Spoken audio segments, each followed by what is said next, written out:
આજે તો યાર ગજબ થઈ ગયું, પેટ્રોલ પંપે પહોંચ્યા તો પેટ્રોલ ખૂટી ગયું. તો નમસ્કાર મારા વાલા સખા અને સખીઓને. આજે તો વહેલા હવારમાં 4 વાગે ઉઠીને આવી ગયા ગ્રાઉન્ડમાં.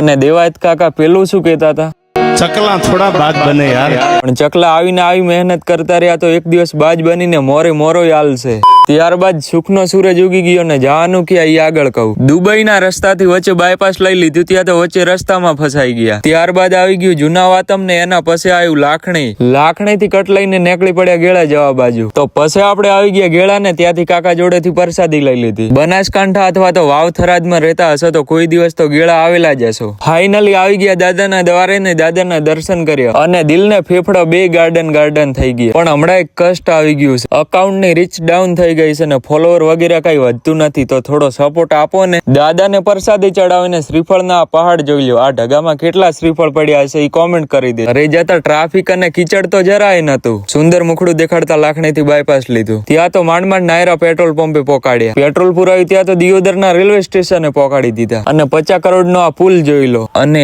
એકની એક વાત કેટલી વાર સમજાવી કે ફોલો વાળું બટન દબાવવા માટે જ આપ્યું છે, તો દબાવી દો ને.